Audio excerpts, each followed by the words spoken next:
They come from Moldova, the Ukraine, or elsewhere. They are looking for work and a future. Abused, betrayed, they are often found trapped in the hands of slave drivers.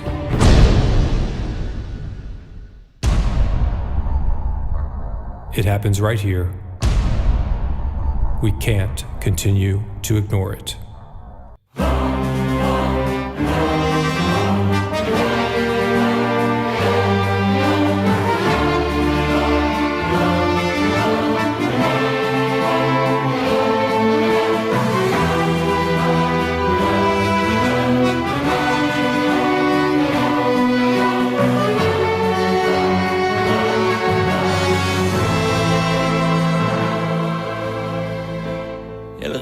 Comme rêvent les filles de leur âge.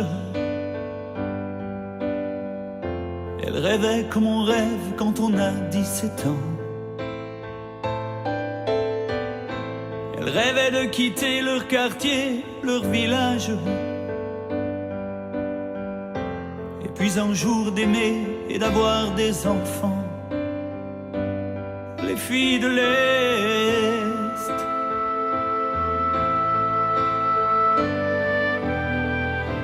Elles rêvaient d'échapper à ce destin trop dur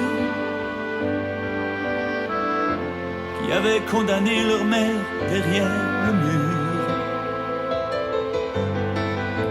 Elles rêvaient d'évasion à 1000 lieues de croire, à la pire des prisons, au pire des cauchemars. Les filles de l'Est. Oksana,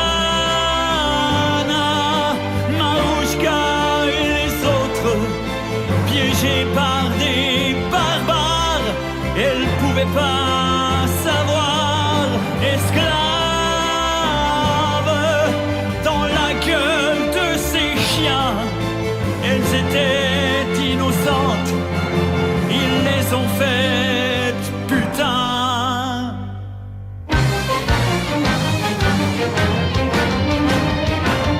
Je déclare la guerre à tous les salopards, tous les marchands de chair et tous les charognards, ceux qui vendent des filles contre quelques dollars et ceux qui les ont prises sans chercher à savoir.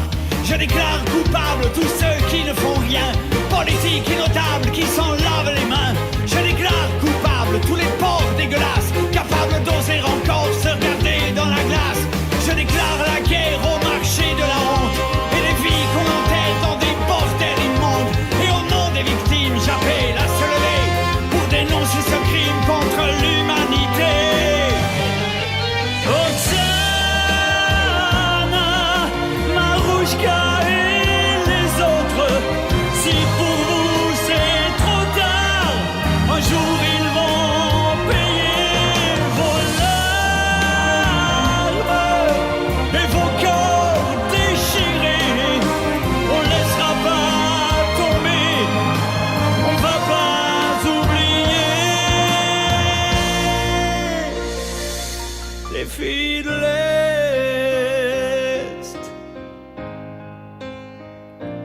Les filles de l'Est.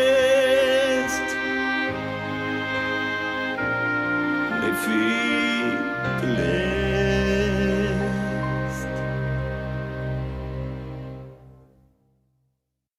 As a committed singer, Philippe de Courroux campaigns with the help of the Espoir Diffusion Association through various social actions and more particularly against the trafficking of women and children for sexual slavery purposes. C'est la différence. À contre-courant, défiant les vagues et les vents, arracher des innocents de la gueule des géants et briser les silences. À contre-courant. Merci.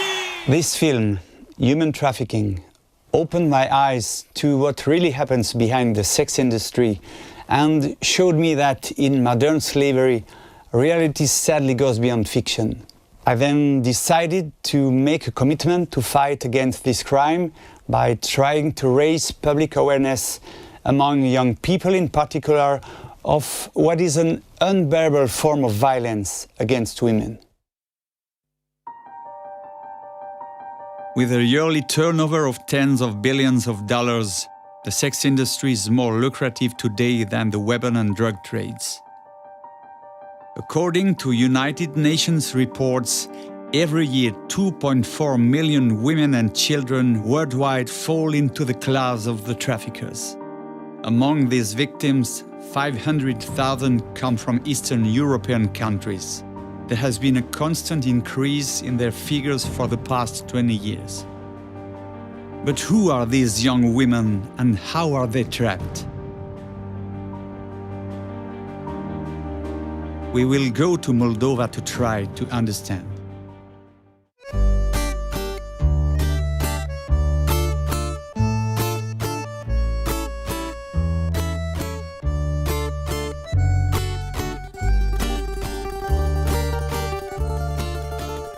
Between Romania and the Ukraine, Moldova is the poorest country in Europe.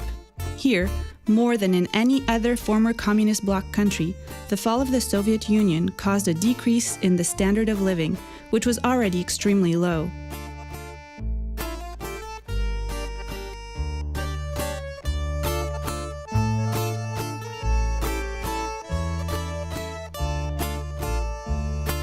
High unemployment, starvation wages, and very limited future prospects pushed many young Moldovans to look for work abroad.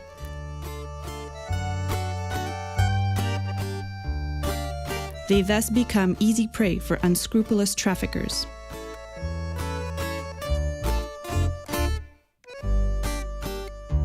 We meet Vladimir, pastor and teacher, who founded Beginning of Life in early 2000 with his wife Yulia.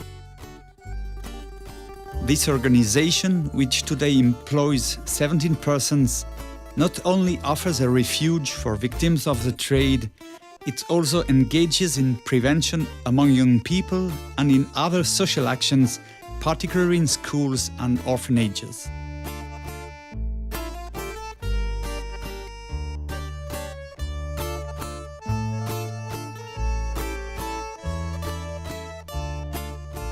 "20 years ago, Moldova was a part of Soviet Union, and in 1991 the Soviet Union was collapsed. The population of Moldova was 4.5 million, and for the last 20 years, 1 million of people legally emigrated from Moldova, and 1 million worked in many European countries.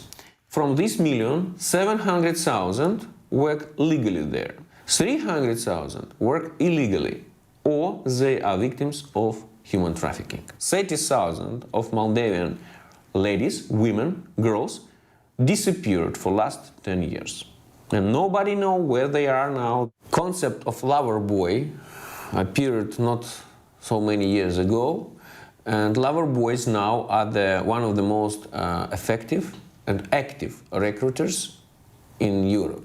But we know a lot of cases when girls were recruited not by boys, not by men, but by their friends, teachers, and even sometimes mothers.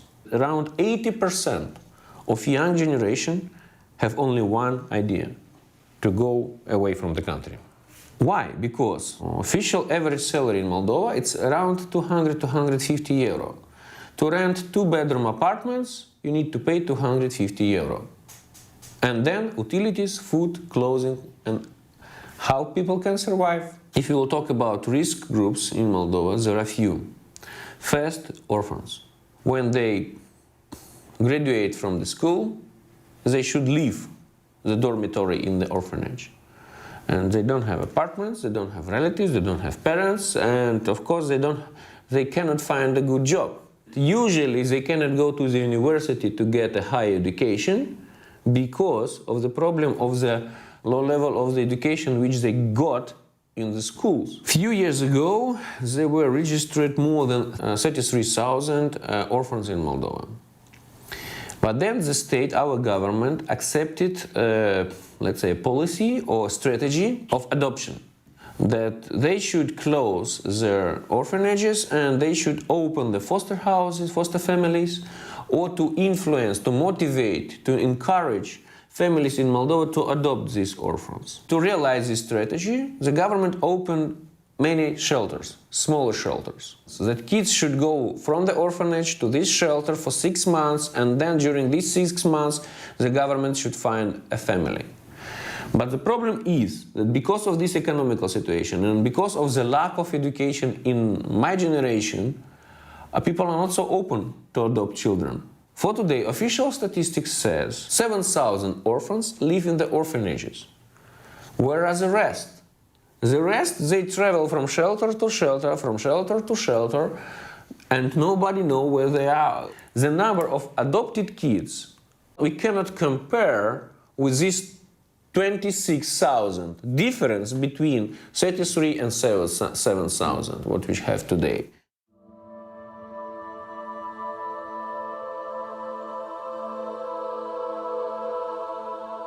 We are going to an orphanage for a concert, but we are not authorized to film the children. We truly begin to feel the political stakes of this particularly sensitive area.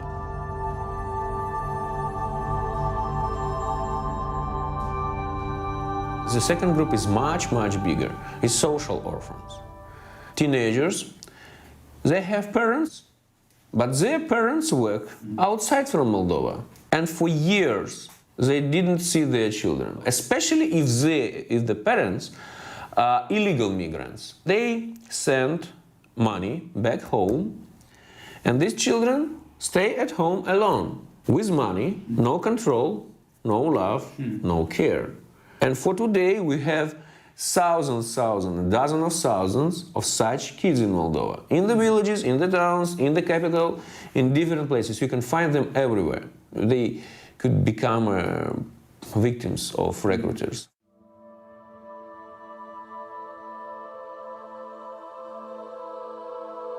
During our visit to the Beginning of Life refuge, we met several victims of the trade.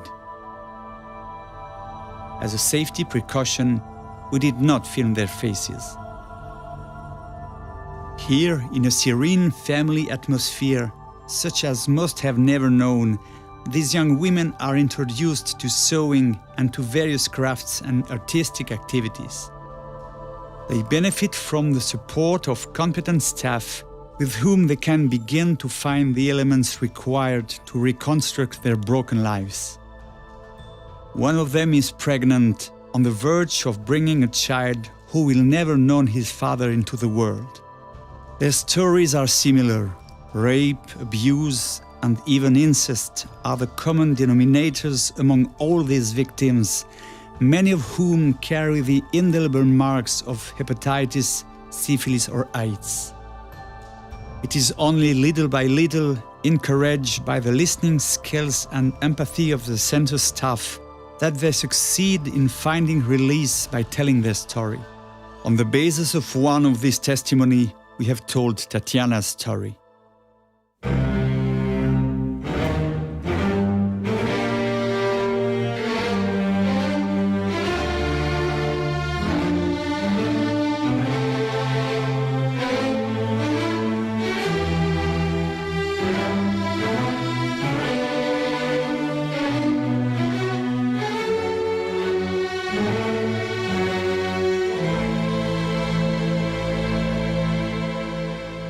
My name is Tatiana. I was born in Moldova. After my studies at the age of 19, there was no job for me in my country. One day, a friend offered me to work abroad. So I went with him. When I crossed the border, he took my passport and drove me to a house. There he sold me to traffickers. They beat me and raped me for days and days. I cannot tell everything. Then they forced me into prostitution. They threatened to kill my family if I refused. I was raped again and again. I was not allowed to go out. I had no money. I had just enough to eat. So I got sick. I became pregnant and they forced me to abort. And it all started again. It lasted for months.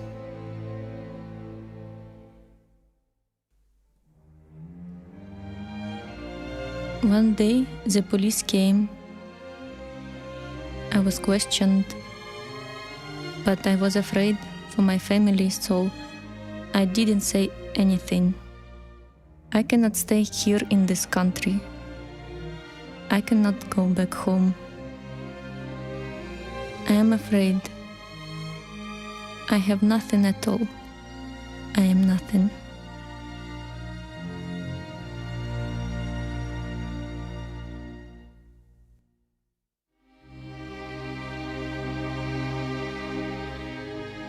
Today, I know there are hundreds of thousands of girls like me.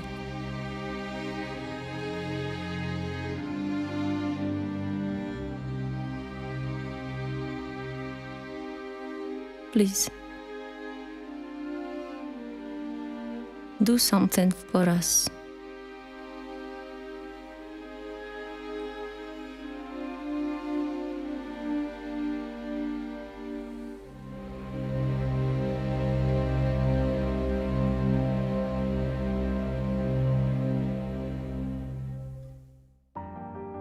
This first trip to Moldova left me with a very strong feeling of powerlessness.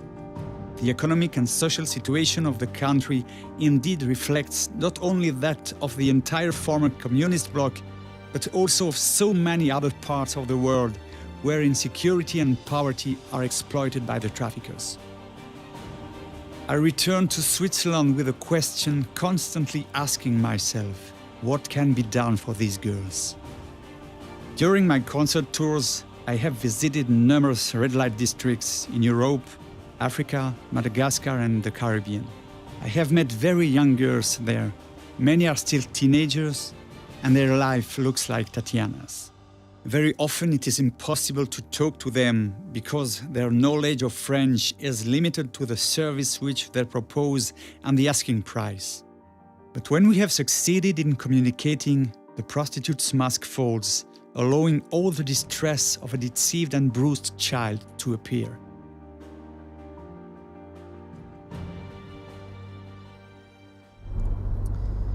I remember the frailty of the eyes of a teenager in a shop window in Brussels. When I tried to find out who she was and where she come from, the only reply she was able to give me was 40 euros. I found it so cruel that she had to play this imposed role and that she was treated like a piece of meat and used as a rubbish bin. Seeing her pimp nearby and hearing the remarks of the men in the street, I left her with a heavy feeling of failure, unable to help a person in danger. Some still say that prostitution is the oldest profession in the world. I consider this assertion to be discriminatory to the image of the woman. How dare they speak of a profession when 70% of prostitutes have serious psychological traumas identical to those of war victims?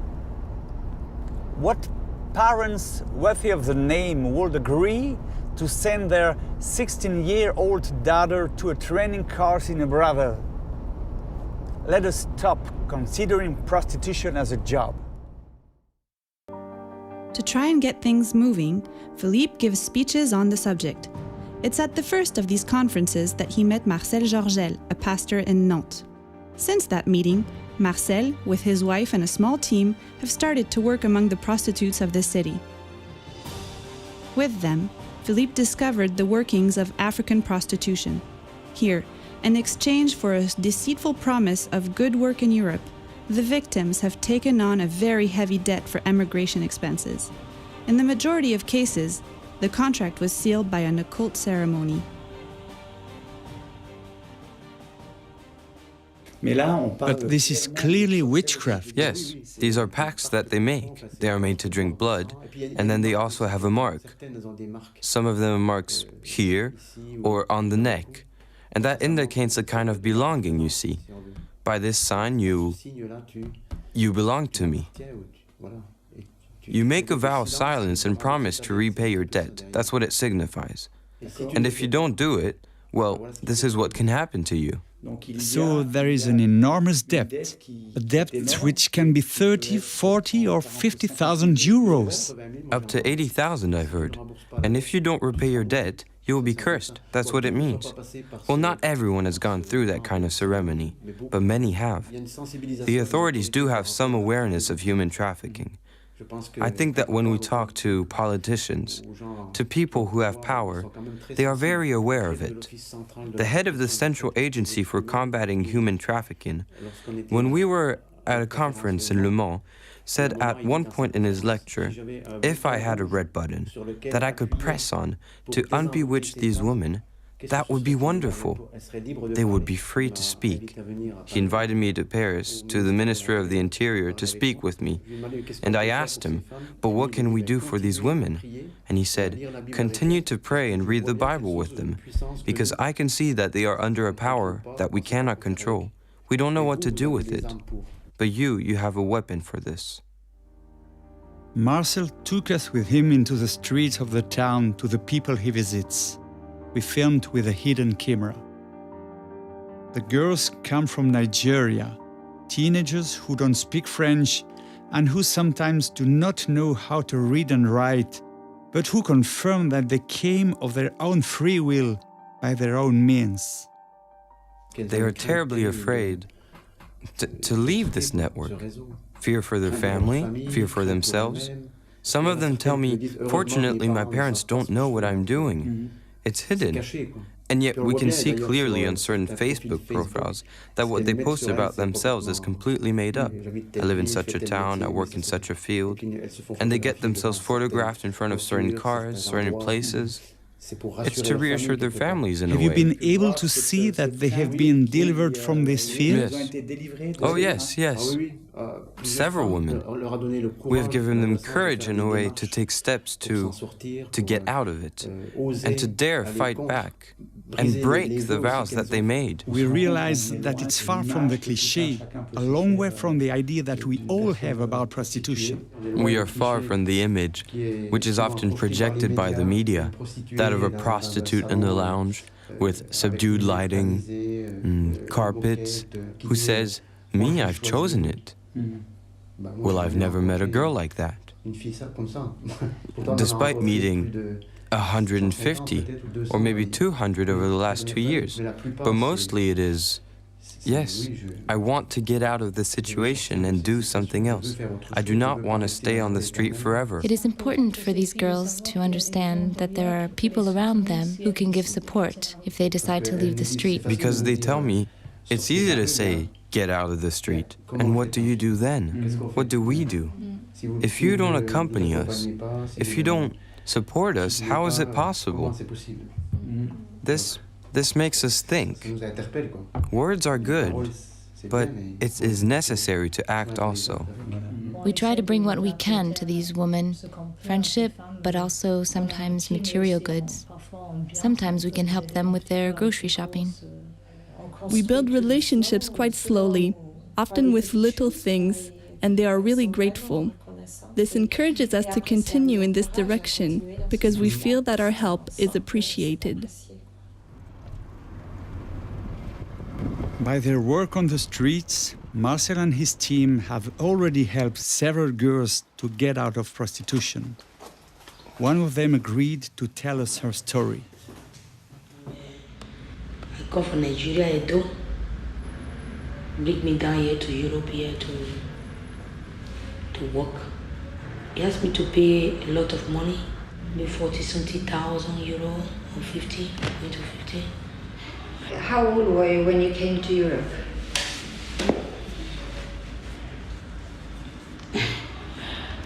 How old am I? About.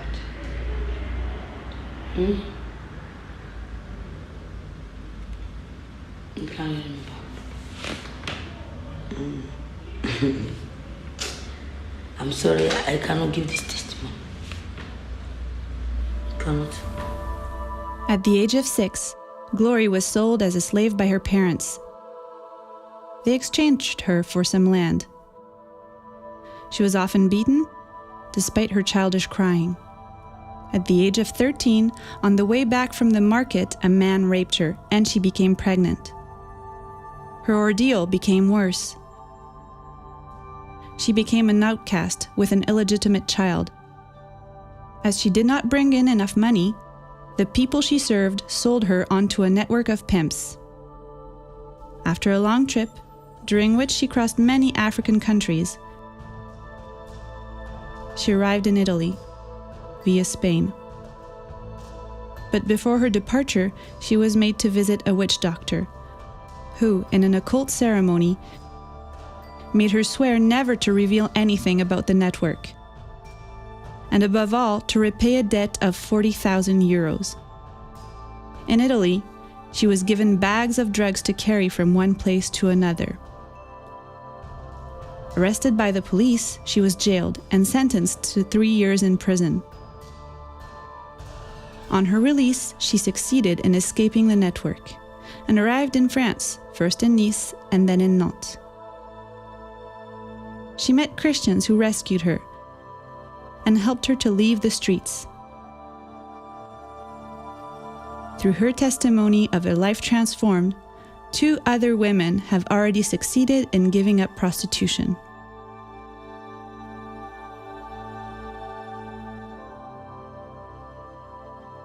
The difficulty to obtain a victim's testimony on camera is a major problem. The rule of silence reigns in this environment.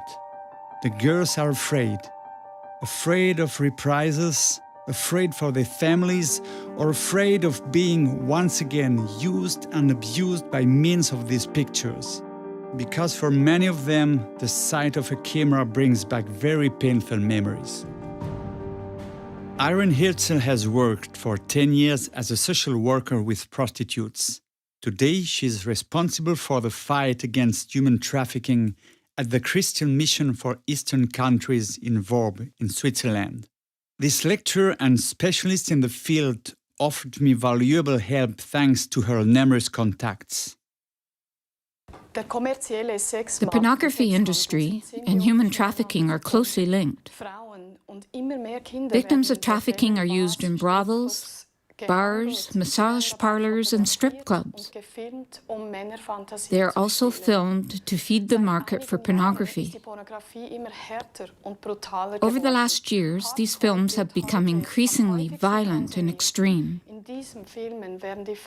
Hardcore pornography is today consumed on a very large scale. The women and children used in these films are often drugged, raped, and even tortured.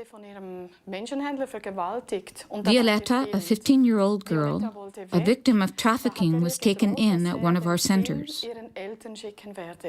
She had been raped and filmed, and the man who held her prisoner threatened to send the film to her parents.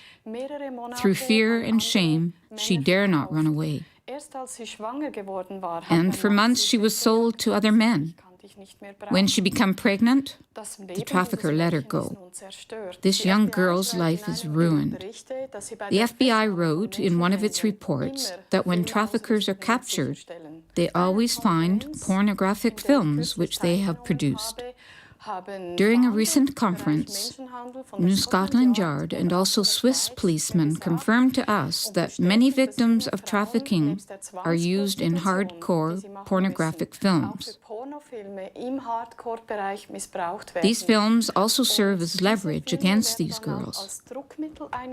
The most serious thing today is that pornography, but also prostitution, are increasingly trivialized and sadly are always spreading. Pornography. Not long ago, it was a rare addiction, but it has become trivialized via the internet and extremely popular, to the point of becoming a true global plague, in which many victims of trafficking are exploited.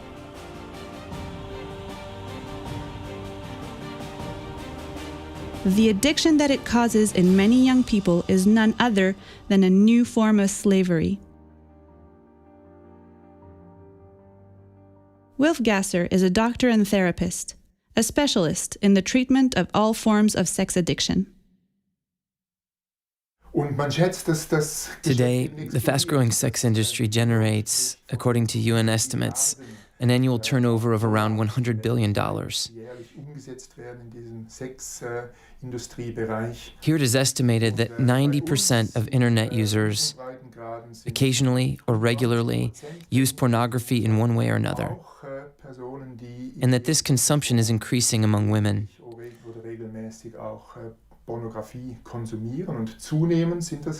I'm personally convinced that only a tiny minority of young people can claim to have no problem with this.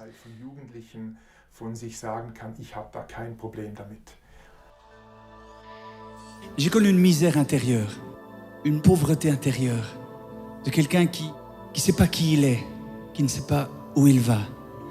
Et la vérité sur soi-même, parfois, fait mal. I was 11 when I first encountered pornographic magazines. The addiction was immediate, and with it, the mixture of disgust and fascination. My thoughts were obsessed with these pictures, and they completely distorted my understanding of sexuality and my view of women, who were reduced in my eyes to mere objects of lust and sexual satisfaction. We invited a porn actress to a medical and therapist conference for a question and answer session.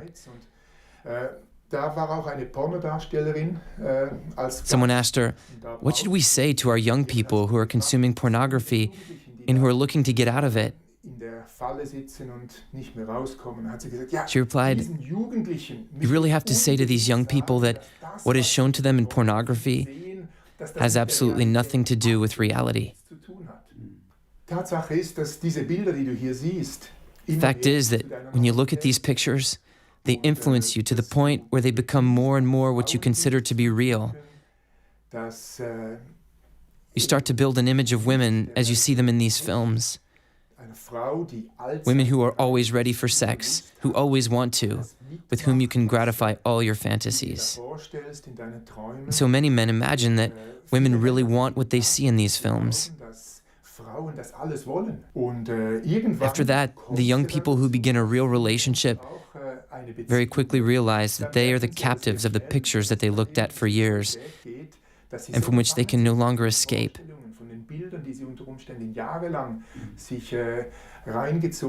What's more, in most divorce cases, pornography and problems of sexual dissatisfaction play a major role.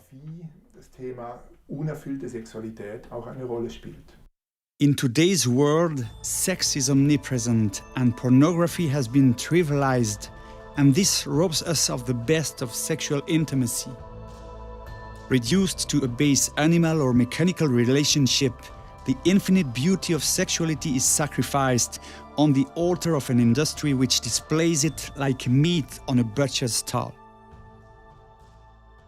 However, in the beauty of love, sexuality is given to us as the supreme culmination of the relationship between two beings who gives themselves to one another. A relationship which thus achieves a dimension of unity and communion, not only of the body, but also of the soul and the spirit.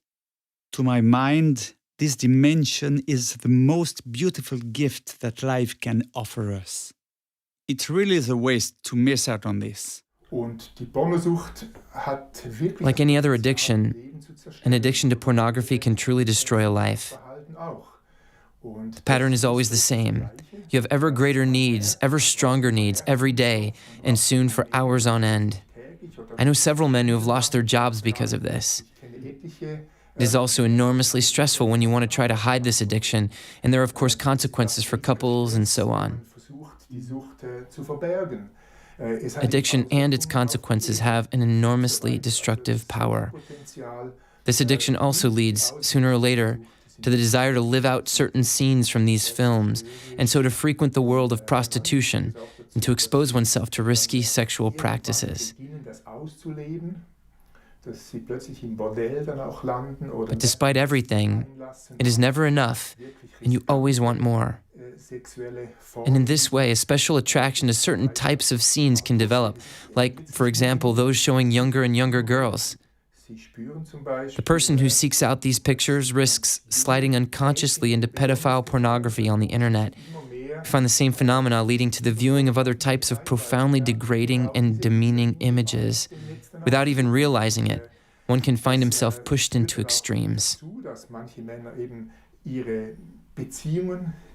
This leads to sexual problems, including, for certain men, impotence.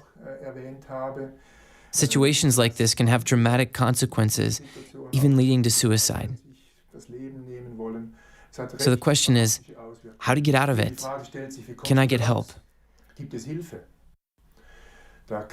Someone visits a counselor and explains that he feels that there are two forces fighting within him. One of these forces pushes me continually towards pornography, he says. But on the other hand, I feel I don't want that, and that is not the picture of women that I want to see. These two forces fight inside me like a black wolf and a white wolf. And the person asks the counselor, "What do you think? Which wolf inside me will win?" And the counselor replies, "The one who will win is the one you feed the most."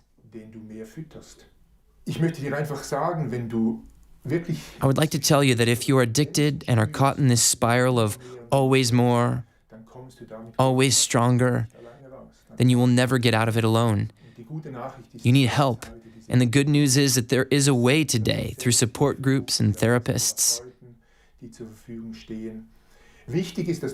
But it is important to know that there is no easy route, no shortcut. You really have to know that you need people around you who will be able to help you. Dran zu bleiben auf diesem Weg.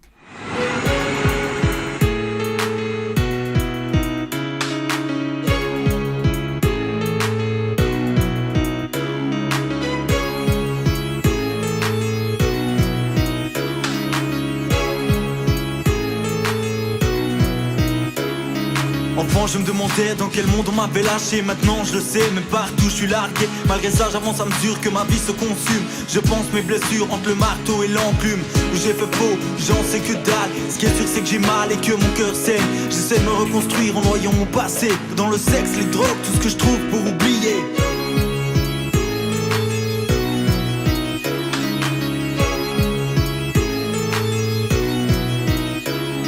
Si la vie ne t'a pas fait de cadeau, si la chance trop souvent a décliné tes rendez-vous, si l'envie d'abandonner le bateau a fini par te mettre à genoux, il y a toujours quelqu'un, oh, oh, oh, pas si loin, oh, oh, oh, toujours quelqu'un qui t'attend, toujours une main qui se tend, toujours quelqu'un, oh, oh, oh, pas si loin, oh, oh, oh, toujours un signe, un espoir, toujours quelqu'un quelque part, toujours quelqu'un.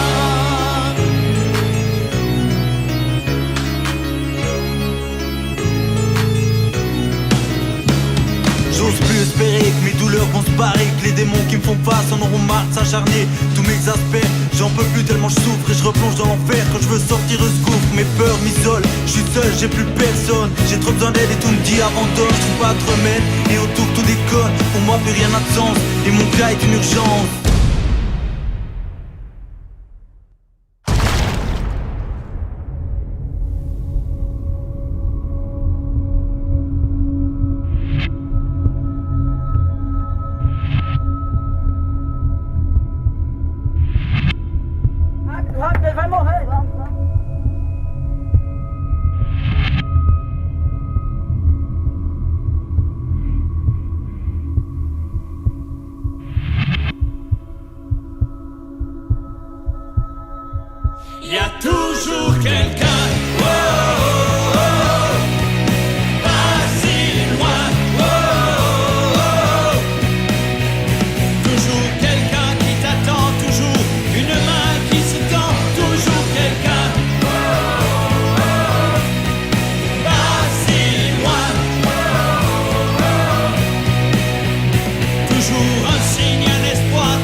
toujours, toujours quelqu'un. Pas si loin. Toujours quelqu'un qui t'attend, toujours une main qui se tend, toujours quelqu'un. Pas si loin. Toujours un signe, un espoir, toujours quelqu'un quelque part, toujours quelqu'un.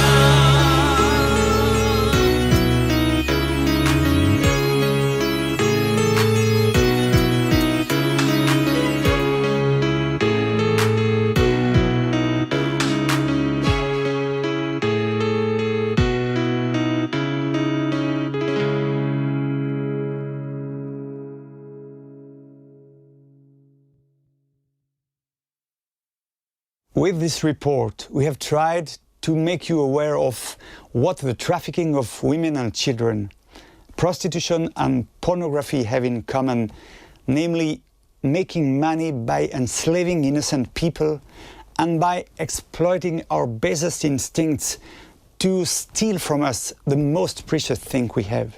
So this topic concerns all of us because we are all potential targets of this perverted activity, which always sees the victory of the rich over the poor, of the strong over the weak, of men over women and children, and above all, of the power of money over what makes the beauty of our human state as men and women.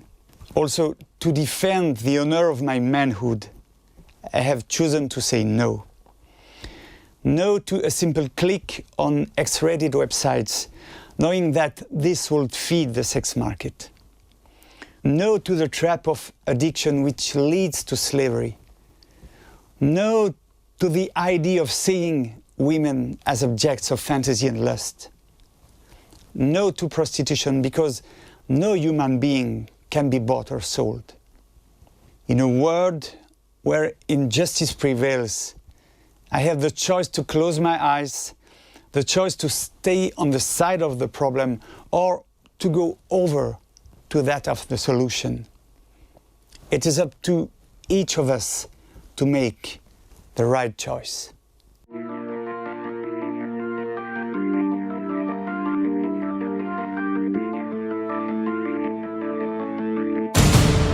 Des 6 milliards d'humains sur ce même grain de sable, qui n'est qu'un petit point perdu dans l'insondable. Il y a ceux qui ont les droits de l'homme, ceux qui ont que le droit de se taire. Il y a ceux qui surconsomment et ceux qui crèvent la misère. Ceux qui font des discours pour masquer l'injustice et les appels au secours de ceux qui la subissent. Il y a ceux qui passent leur vie à voler et détruire ce que d'autres avaient mis des années à construire. Et puis ces dirigeants, criminels impunis, devant qui certains grands déroulent leur tapis, les appelant amis malgré le sang versé et qui restent à jamais témoins de leur folie. À tous les puissants du monde, présidents, décideurs, les grands qui mènent la ronde où l'argent règne en maître et seigneur, ceux pour qui tout est possible, à qui tous les coups sont permis, protégés, invincibles, cachés sous de faux alibis. Ceux qui ont tous les droits, l'immunité des plus forts, qui trônent au-dessus des lois en toute impunité, encore et encore. Ceux qui jouent avec le crime, les innocents aux mains sales du sang de leurs victimes, sans âme et sans morale.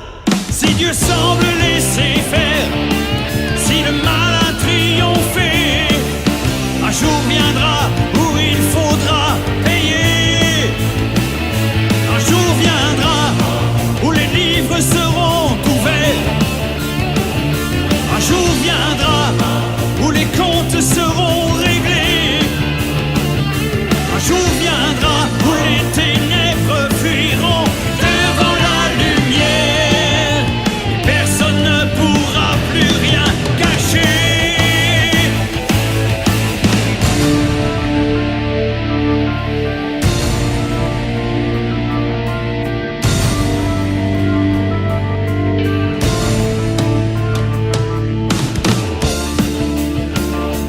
les laissés pour compte, les éternels oubliés, ceux qui ont connu la honte et l'abandon parce qu'ils n'étaient pas bien nés. À tous les enfants meurtris, abusés, déchirés par ceux qui s'en sont servis jusqu'à tuer leur dignité. Si Dieu semble sur la terre vous avoir oublié, un jour viendra où vos larmes seront séchées. Un jour viendra où les livres seront ouverts. Un jour viendra où les comptes seront réglés. Un jour viendra où l'injustice enfin va triompher. Et les derniers seront les premiers. Un jour viendra où les livres seront ouverts. Un jour viendra où les comptes seront réglés. Un jour viendra où il sera trop tard pour regretter. Les jeux seront faits pour l'éternité.